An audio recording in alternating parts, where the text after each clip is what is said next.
Под притисок на Алфа телевизија, обвинителството поднесе обвинителен предлог против насилник што институциите го криеле 30 месеци. По 2,5 години, заглавен во правните лавиринти, случајот на свештеникот кој беше физички нападнат од Миле Јовановски, татко на прво осомничениот во аферата Рекет, Боки 13, конечно ќе влеза во судница.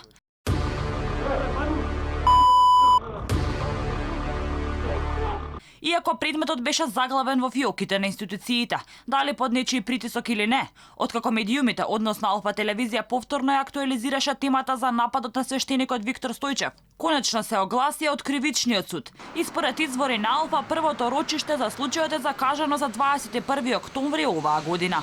Алфа пред 10 дена испрати прашање до кривичниот суд, каде побаравме информации од судот околу случајот за нападнатиот свештеник. Оттаму одговор се уште не добивме. Не добивме одговори ни на дузина прашања кои ги испративме во обвинителството за случајот, но ни одговорија дека испратиле обвинителен предлог против едно лице за кривично дело тешка телесна повреда. Инаку на Божик 2017 година физички е нападнат свештеникот Виктор Стојчев пред очите на неговата сопруга и деца, а и вербално навредуван од страна на Миле Јовановски и Боки 13.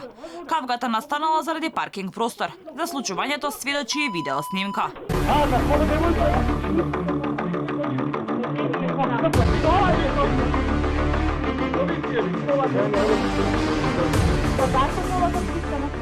Иако снимката кажува доволно, сепак напаѓачите во јавноста излегоа со сосема поинаква приказна, каде тие се нападнати, а не сторители на делото.